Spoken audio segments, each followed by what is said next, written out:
this is Greg Kelly. Donate now to Toys for Tots, which works year-round. Go to toysfortots.org. Toys for Tots supports children in need throughout the year with programs like the Toys for Tots Literacy Program. Established in 2008, it has provided over 63 million books to disadvantaged children. The Toys for Tots Literacy Program is committed to providing disadvantaged children with direct access to books and educational resources that enhance their ability to read and communicate effectively. Go to toysfortots.org. In the squadron, they called him Bullets, but we call him Greg Kelly. Greg Kelly is on the air on the Red Apple Podcast Network. Check. Mamdamis worked up over white supremacy when a bunch of ISIS terrorists almost blew up the neighborhood. What more proof do you need that this man is on the side of the bad guys? It happened right there. An improvised explosive device, 2 of them, by 2 maniacs from Pennsylvania. They said it out loud. They swore allegiance to ISIS. They want to go to heaven for their 75 virgins or whatever they allegedly get up there. And he's worried about white supremacy. White supremacy, it ultimately took hold. All those lies from Joe Biden and the rest of them, right? They believe their own lies. They really, really do. White supremacy. And when you're worried about white supremacy, which is not a problem, you can't really recognize and do anything about the real problem, which is extreme Islamist inspired terrorism. Radical terrorism inspired by radical Islam. It's a thing, not white supremacy, baby. I know you don't like it. You want it to be white supremacy. You complained about the guys in the white hats, and we haven't seen those guys since 1925. The Ku Klux Klan. America hates the KKK. America hates neo-Nazis. If you want to review this, watch the Blues Brothers in 1980. Illinois Nazis. I hate Illinois Nazis. And they drove them right off the bridge. It was very, very beautiful. That maniac, Mamdani. And then he has that would-be terrorist, Khalil Mahmoud. You see the guy? We can't even kick him out of the country. He's not even a citizen. And he's waging anti-American, anti-Israel protests, taking over streets. We want to deport him. The Secretary of State wants to deport him. Some judge says no. Some judge, politician in a robe. And the guy is feasting at Mamdami's silly mansion last night. Gracie Mansion, I want that thing closed. No mayor deserves a house with a front yard, a backyard, a parlor, a solarium, a great big front porch, a veranda, all that crap for a municipal employee. We don't elect emperors here. What in the hell? Anyway, it really was astounding. Did you hear what it sounded like, these guys? We got a great picture of them. The 2 terrorists, Kaloumi and Mahmoud, I think their names are. Kaloumi and Mahmoud. And here's one of them raging around like a maniac, and we catch him. He's got a bomb in his hand that he's trying to light off. Cut 4, please. Cut 4.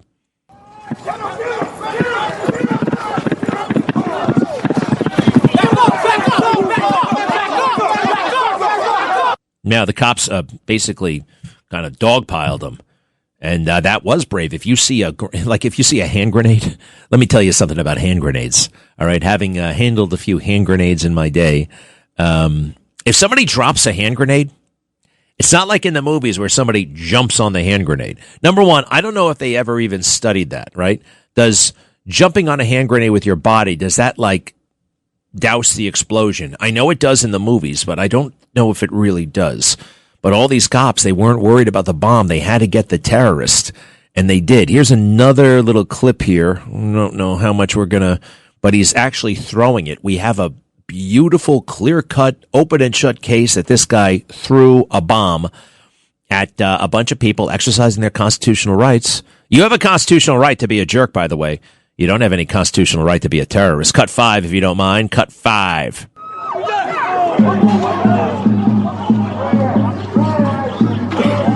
Well, you didn't hear much of anything there. But you see the guy, and he throws it, and it's clear as day. He's throwing it like he's throwing a grenade. And these are ISIS guys. They actually said it out loud. We did this because of ISIS. We did this because we want a monotheistic world, one religion, Islam, the one right religion. That's the little number he made. He made a number one for one religion. And it's all over the place. And Mamdani said, what, please? One more time? 6? This was a vile protest rooted in white supremacy entitled Stop the Islamic Takeover of New York City. Oh, boy. You see, all these guys. We've had now 3 rotten mayors in a row who allowed terrorism to happen. They don't realize it. Maybe they didn't really want it to happen. But when you don't confront the realities of New York, when you want to confront the fictitious narratives that brought you power. So for Bill de Blasio, what was the fictitious narrative? That the cops suck, right? That stop and frisk was out of control. Now, Bill de Blasio declared in 2013, January 2013 is when he declared for mayor, right? In January 2013, Ray Kelly, the police commissioner, his approval rating personally was 75%. The NYPD overall, 68%. People approved of the job the NYPD was doing. But in the ridiculous, corrupt world of New York and our bifurcated society, Bill de Blasio was able to come out and run against the cops. In a city of 8 million people, he only had to appeal to about 80,000 or so in the Democrat primary, the 80,000 or so who hate cops. And if you win the primary, you become the mayor. It's so sick, and that's why we have this disconnect between people in power and the people. They get there not by appealing to the people, but appealing to the crazy radicals who actually now are pulling the strings. If you don't mind, Bill de Blasio cut 8 on what he's going to do when it comes to being mayor. This is, granted, he's an ex-mayor, but this has been a long time coming, all right? Does that make sense? I hope so. Cut 8. This additional horrible reality of white supremacy growing in this country, this movement of white supremacy growing, aided and abetted by messages from the White House. And that makes people, especially white people, like, oh, yeah, well, white supremacy, that's a bad thing. We have to condemn it. We have to just absolutely do everything we can to stamp out white supremacy. Hey, I don't like white supremacy. I don't like the idea that one race is superior to any other race. But what do you stamp out? It's not a thing. There are 8 guys in the woods who believe in white supremacy. 8 guys, right? And 4 of them, I think, are in jail. Here's Eric Adams. Again, people wrongly think he was a reasonable guy. He only became reasonable on immigration after he got caught stealing, after he was indicted for stealing. And then all of a sudden he needed friends wherever he could get them. And he got a friend in the White House because he suddenly talked the right game on immigration. He didn't do the right thing, but he talked the right thing. White supremacy and hate crimes.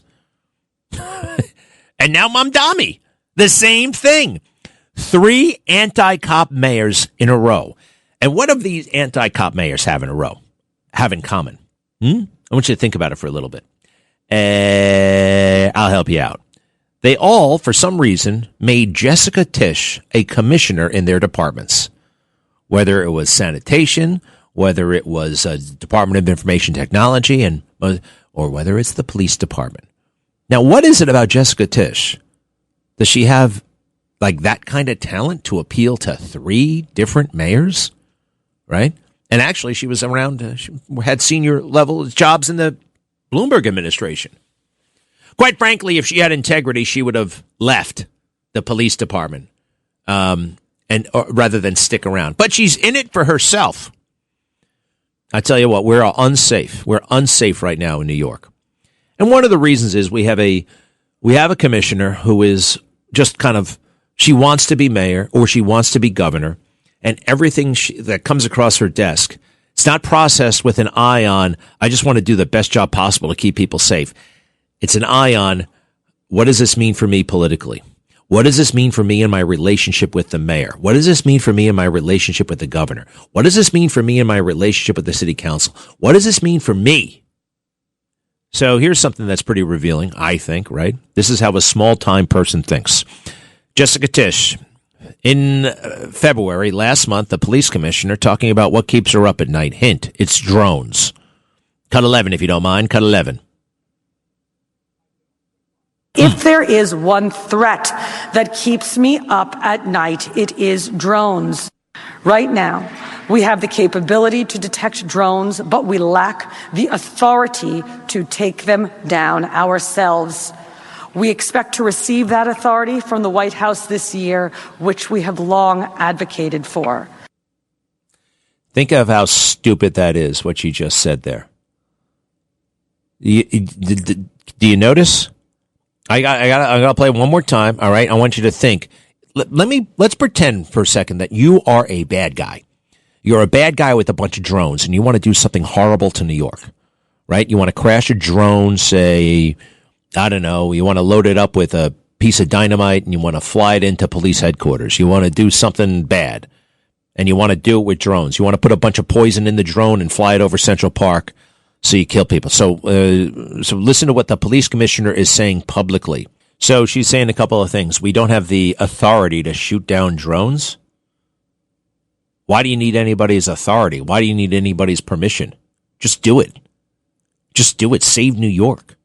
Some cop is going to call the White House. Some cop is going to call the commissioner to ask the commissioner to call.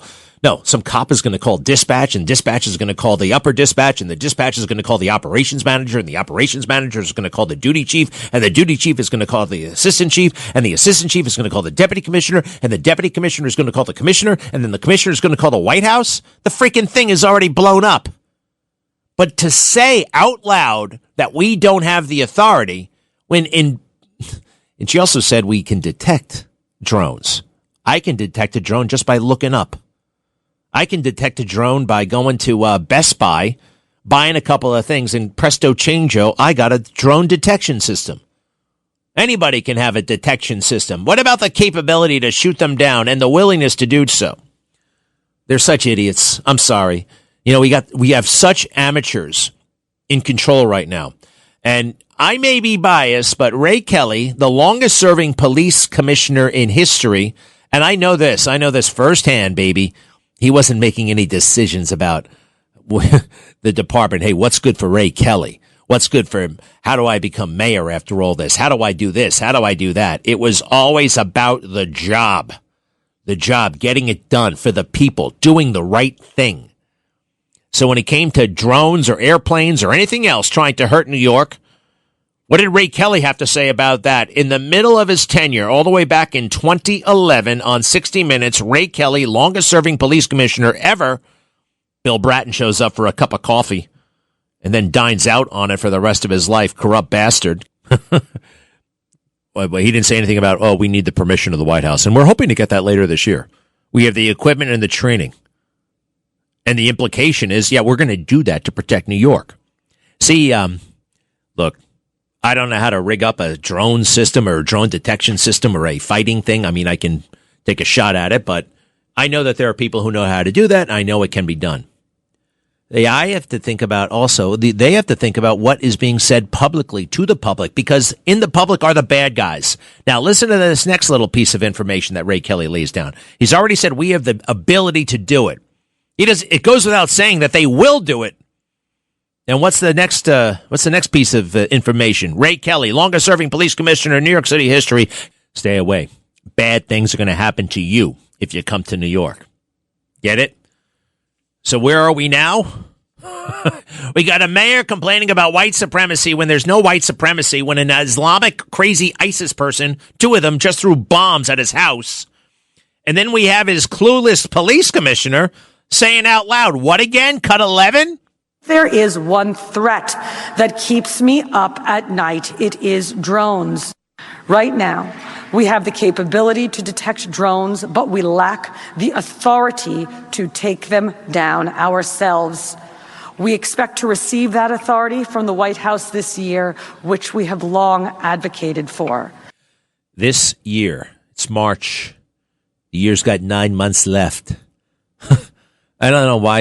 You know why? In part, so sooner or later there will be some sort of letter, right? And she can boast, "Look at what I did. I can actually work across party lines and get a letter of understanding, a memo of understanding signed. Aren't I special? I can reach across party lines and get a letter." Yeah, that's all about her. She loves the perks. She loves the power. She doesn't love the people, baby. I know it. All right, there's the music. I shall return. Greg Kelly. Let's go, Brandon.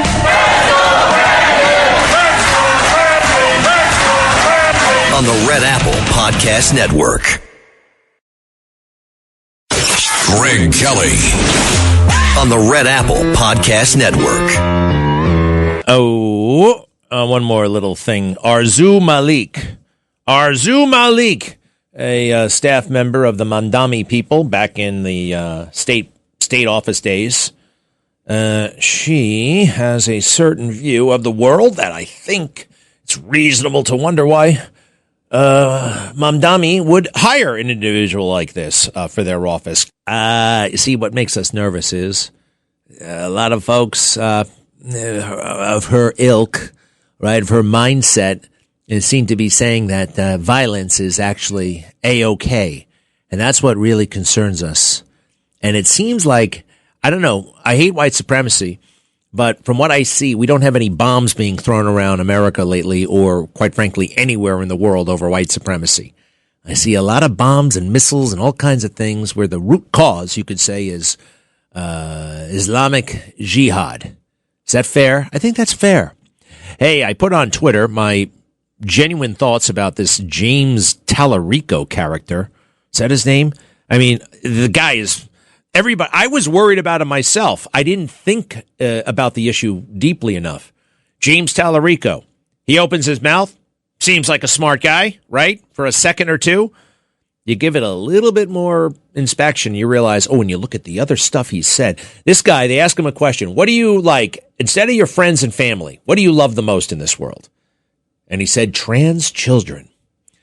Now, that's a creep who should not be around any children. He looks very professional, very up and coming, very much like Pete Buttigieg. Oh, I like him. He's smart. No, he's not. He's a demented weirdo. And I think Ken Paxton has nothing to worry about from this guy. John Cornyn? I don't know. I think I'm going with Ken Paxton, who was right in that chair not too long ago. I think Ken Paxton should be the guy. He could easily beat Cornyn and easily beat this guy. I know he's got baggage. Hey, who among us does not have baggage? My hand is sky high right now. I got plenty of baggage. You've got plenty of baggage. This guy did this, that, and the other thing. Guess what? That's part of the deal. We all screw up. We are all worthless. We are nothing without God, and I believe Ken Paxton knows that. So here's James Tallarico, the Democrat nominee for the United States Senate. I remember when that used to mean something. In Texas. Texas! Don't mess with Texas. Hey, what did I say about this guy on my Twitter here? It's pretty good. It's actually getting a lot of pickup from Democrats who are very upset. I said, at Greg Kelly USA, I absolutely guarantee this Tallarico character will lose by 30 points. He has a fetish for trans kids. That don't fly in Texas. And he has said a lot of other weirdo things. Hey, James Tallarico, stay the hell away from all kids. And don't mess with Texas. Fair enough? I think so. So it has the veneer of polish, right? Oh, well, you know, a lot of people don't really begin to think about these matters. But we have on this program. And we also have been consulting with Barbara for many, many years now. And this whole notion of separation of church and state, they have construed that to mean you are not allowed to practice religion in any kind of public setting.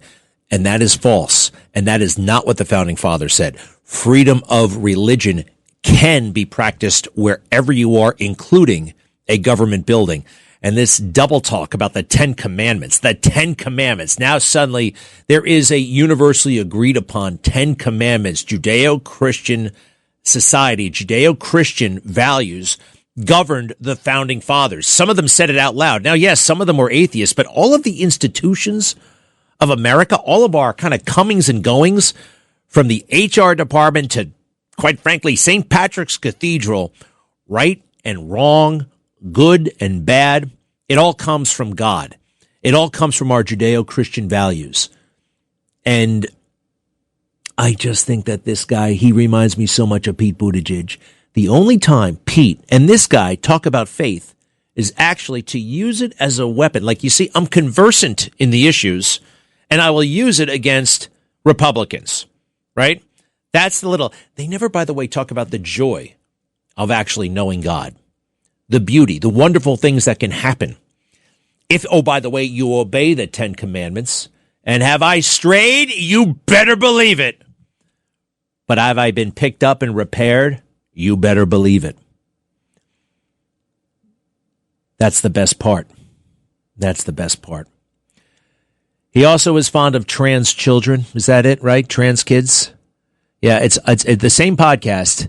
He expresses a love for trans kids, which is, I think, a little bit outside the job description of a senator, don't you? Right? Trans kids.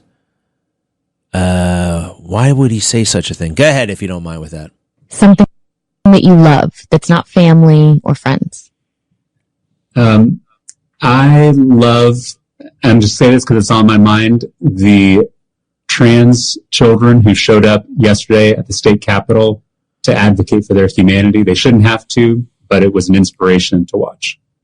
It's an inspiration to watch trans kids. Now, did they show up to express their humanity, or are their parents abusing those kids? Is Big Pharma also trying to profit from those kids? And are Democrats trying to harness those kids for greater political power? And academia to impose yet a new set of fake rules on society using a language that only they understand, that they design. And if you say the wrong thing, you are in trouble. You run the risk of being canceled. You run the risk, the most extreme behavior. If they can get away with this, what can't they get away with, right? It's just trans kids. He's infatuated with trans kids. Maybe these kids are gay. Maybe we could let them figure it out once they're 18. Got to advocate. Advocate for what? Advocate for what? Puberty blockers? Hormonal therapy at the age of 11? Are you insane? You are insane. You're insane. And you have a lust for power. This is all a trick to get. Pete Buttigieg is the same way.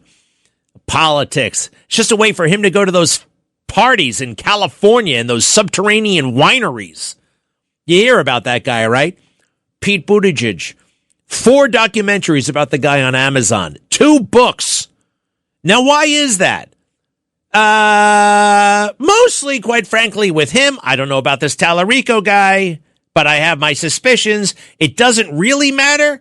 But when it is your primary selling point, now forget Tallarico, Buttigieg, it was all about being gay, right? You look at all of the political reporters. By the way, 80% of political reporters happen to be gay. And what does that mean? Nothing really. Nothing really, except that I don't know. That seems to pervade and permeate their coverage. There's no explanation other than Pete Buttigieg's sexuality to justify the kind of coverage this flaky mayor of Nowheresville, Indiana got. You know, there was another mayor who ran in 2020 as a Democrat, and nobody gave a damn. And he represented a city twice as large as Nowheresville, Indiana. I think, what was it? South Bend, Fort Wayne, Indiana, one of those places. And there was another guy from Miramar, Florida. He happened to be black. He happened to be married to a woman. He happened to have children. And his city was twice as large as South Bend. But nobody paid him any attention. Why not? Because nobody would pay any attention to a mayor who wants to be president. It's absurd. But a mayor who wants to be president who's gay and is sophisticated and talks our language, that's a story. What a corrupt, crazy, fallen world. And I'm supposed to feel like the rogue. We're supposed to feel like we're on the outer edges. A politician openly talking about his love of trans kids. You can talk about it, but you better not do it because we have laws about that and you could be arrested. Be right back. Greg Kelly on the Red Apple Podcast Network. Greg Kelly, entertaining and informative on the Red Apple Podcast Network. Well, now that the dust has settled somewhat on that ISIS terrorist attack outside Gracie Mansion, and people could have been killed, and I'm so glad nobody was killed. And this, again, should open everybody's eyes to the danger of Islamic-inspired horrific terrorism, right? But I will point out that Jake Lang guy is a ultra jerk, period. I can't take this guy. And he's a ham, number one, a total ham. Like, remember that movie Jackass? Those guys? He's like one of those Jackass guys. Now, I don't know what the hell he's doing here. He pulls up at what the hell was this? This was a crazy thing. I'm all for protesting any vigil for Khamenei, the theocratic dictator of Iran who died, which is a good thing. And they have a vigil, which is a preposterous thing for a terrorist. And then what's his name? Lang shows up in a moving van and opens it up, and somehow there's a dog in there or some sort of animal, and he starts yelling and screaming. Go ahead. Khamenei! Khamenei's a goat fucker! Uh-oh. Did you guys hear that? Yikes, sorry. I think whatever. What happens right after that? Can we try it again? Yeah. Yeah, they basically say Khamenei was... I don't know what the hell he's doing. I do know this. He's a showboat, and he's doing tremendous damage, I believe, to MAGA, Make America Great Again. Look, I don't like Sharia law. I've got grave questions about the Islamification of places like Michigan and elsewhere in New York, and what does that mean? And it has to be, I believe, stopped. And they use Islamophobia, the word Islamophobia, as a trick to stifle any questioning of, hey, where the hell is this really going? But to run around with the Quran, and what does this guy do? He takes out like hot dogs or pork or whatever, and he rubs it on the Quran. You're asking for a fight. You're inviting violence. You're encouraging it. And that's what he's getting. I told him months ago, if you keep this up, you're going to get yourself hurt, and you're going to get other people hurt. I don't want anybody to be hurt. I also don't want this country to be taken over by Sharia law. There's a way to go about this that's smart. And lately, people have been wondering, is Jake Lang a Fed? Is he being paid by, I don't know, somebody in the deep state or some entity in the deep state that wants to make MAGA look white supremacist, that wants to make MAGA look like it's xenophobic, to make MAGA look like a bunch of jackasses? This guy does not represent, in my book, MAGA. All right.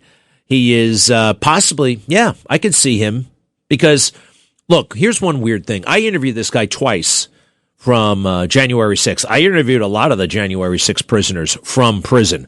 It was an honor, quite frankly, and a privilege to talk to them. I knew they were being unjustly persecuted and prosecuted, and I supported them. They did not belong in jail, and I talked to a number of them from jail. I also talked to this guy, and he acted like a jerk. Even in jail, he was a jerk. And he seemed to be having the time of his life in jail. He kept postponing court sessions so he could stay in jail. It seemed like he liked it in there. What was not to like?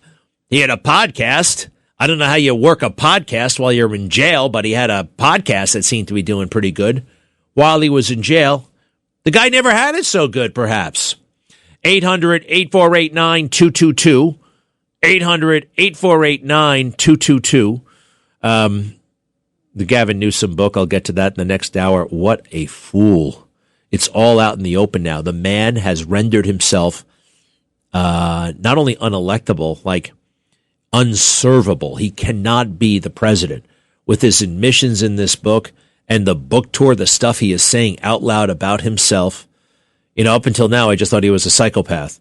Now he's an insecure psychopath. I could actually make psychopath is marginal to begin with, but if you're a insecure psychopath and, you don't think you necessarily belong where you are, we don't need that kind of guy in power. We don't need a guy fighting battles from when he was in second grade when he's standing next to Putin, right? We need somebody who's confident and knows what the hell he's doing. If you don't mind, I'd like to hear Mark Kelly, of all people. Mark Kelly is the Democrat from Arizona. He was in the Navy, and he was an astronaut, which used to impress me. It doesn't anymore. I mean, okay, that's cool. What else is new? What do you got going now? And what this guy has going now is undermining President Trump. Not only undermining him, trying to sabotage him, trying to put him in jail. And people are noticing his body language seems to be that of a man who is, let's just say, conflicted. All right? It's been quite clear what the goals are, okay?